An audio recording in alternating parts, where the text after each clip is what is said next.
Yang kedua, saya juga ingin menikah Ustadz. Jodoh seperti apa yang cocok buat saya?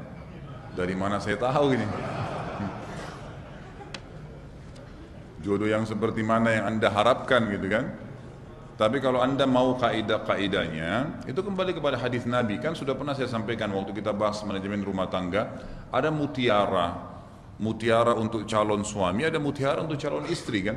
Mutiara untuk calon suami, kalau ini yang bertanya adalah laki-laki, tentunya kata Nabi SAW, tungkahul mar'atu li arba'ah. Wanita itu umumnya dinikahi karena 4 hal, tapi ini bukan urutannya. Hanya saja disebutkan Nabi SAW, umumnya laki-laki menikahi wanita karena ini. Lima liha, karena kekayaannya, wali hasabiha, karena keturunannya, wali jamaliha, karena kecantikannya, wali diniha, dan karena agamanya. Fadfar bidzatid din taribat yadak. Tapi pilihlah agama, karena itu akan mengamankan tanganmu. Kata ulama hadis, hidupmu akan bahagia. Hidupmu akan bahagia.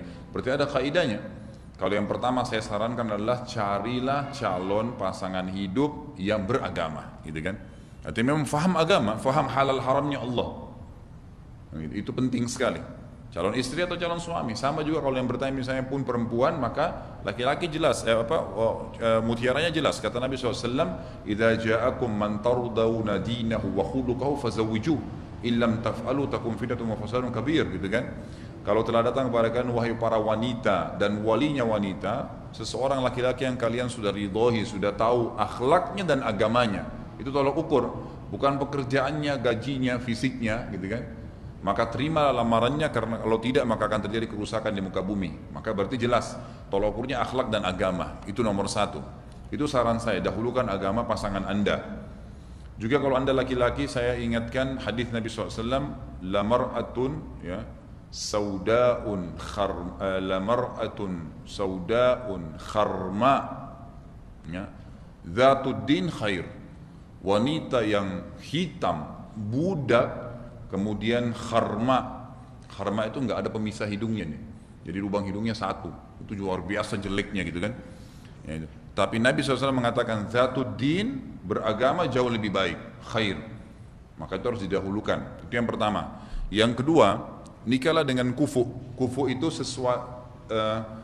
kesepadanan. Sesuku boleh, senegara boleh, sekeluarga sama keluarga yang bukan mahram boleh, gitu kan? Selevel pendidikan, selevel ekonomi, maka itu semua kufu namanya, gitu kan? Maka kata Nabi SAW, wa ankihul akfa'a minkum, nikahlah dengan pasangan yang kufu, yang sepadan, gitu kan? Maka itu sangat baik. Di antaranya ulama hadis bilang lebih baik kalau orang menikah itu sesuku, senegara, satu jenis makanan, gitu kan? Karena kalau kayak orang Indonesia misalnya nikah sama orang Barat, boleh saja, tapi butuh penyesuaian, kan gitu. Boleh, nggak apa-apa dalam Islam, tapi butuh itu tidak kufu sebenarnya. Yang kufu itu malah memang sunnatullah, kita lahir di sini misalnya di Indonesia, nikah di Indonesia, gitu kan? Contohnya itu kufu namanya. Pendidikan juga begitu. Kalau seseorang kita misalnya sudah sampai pada tinggi pendidikannya, maka carilah pasangan minimal yang bisa sefaham dengan dia. Jangan nanti dia instruksikan A sebagai suami, istrinya nggak ngerti, gitu kan? Atau istrinya terlalu tinggi pendidikannya, suaminya nggak ngerti, akhirnya istrinya nggak bisa dibimbing, gitu kan? Maka itu juga tidak kufu. Jadi yang kedua saran saya adalah cari yang kufu, yang sepadan, gitu kan? Yang ketiga saran saya, bersegera menikah kalau sudah khawatir fitnah. Dan nanti poin kedua ini kufu akan membantu itu. Misal, kalau memang kita belum punya kerjaan, kita memang mencari kufunya, ya, sepadannya itu pasangan yang siap menerima keadaan kita, ya kan?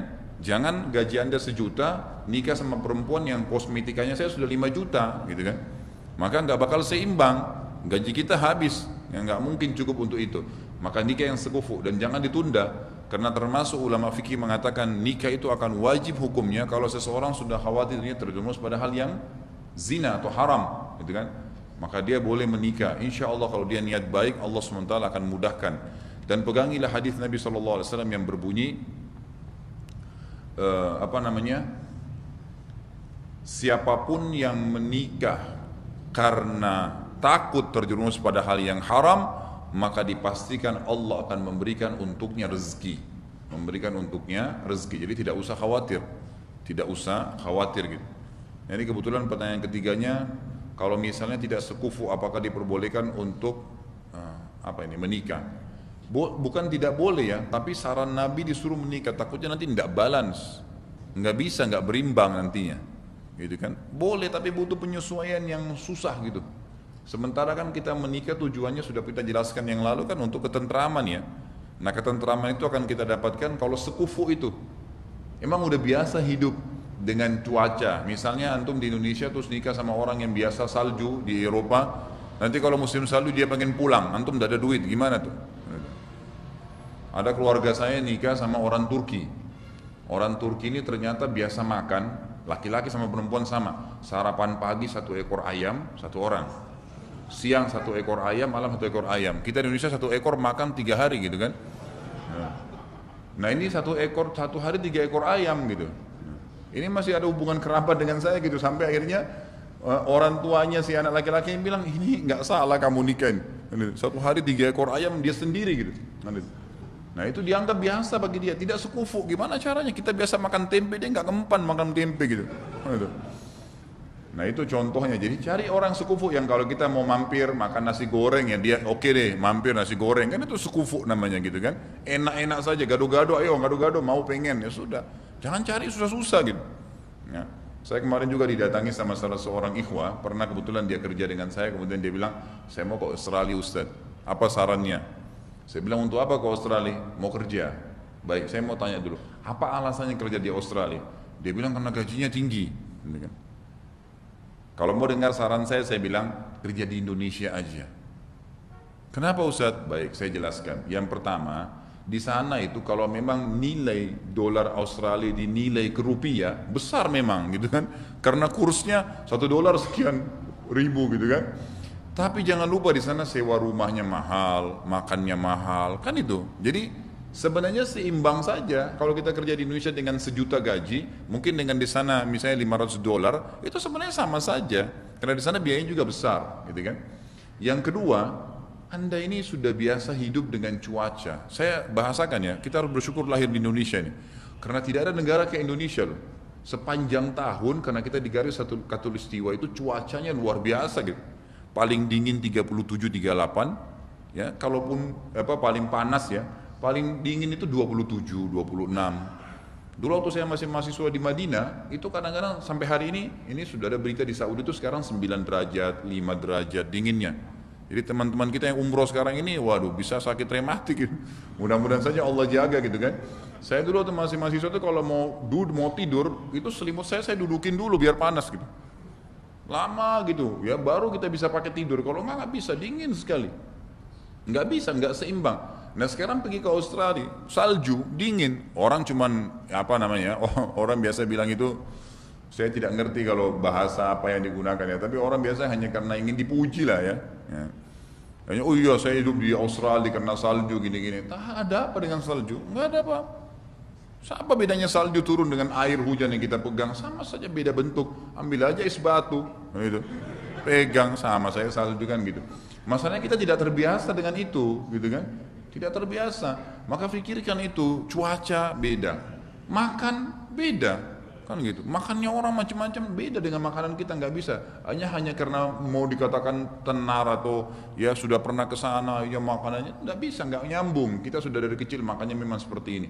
Dan itu semua banyak hal yang harus dijadikan sebagai bahan pertimbangan ya. Jadi nikah dengan kufu itu sangat cocok, enak gitu, nyaman. Mau makan ini ya biar masuk, mau tinggal di seperti ini masuk. Itu orang-orang kalau teman-teman saya datang dari Saudi, dari Arab itu datang ke sini, dia bingung, dia lihat rumah-rumah kita nih. Dia bilang ini rumah-rumah kalian ini sampai tidak ada jaraknya ya.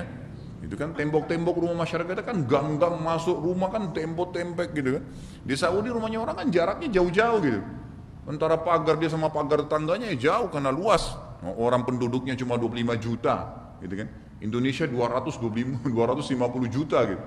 Jadi mungkin Jawa Barat aja semua itu sudah seperti sama satu Saudi. Nah makanya rumah kita dempet-dempet. Dia bilang bagaimana ente bisa hidup begini kondisinya gitu, rumah dempet-dempet. Ya memang kita bisa. Coba kalau nikah sama orang Saudi dibawa ke sini nggak bisa tinggal gitu. Dia udah biasa tempat yang besar gitu. Maka nikah dengan kufu itu sangat baik.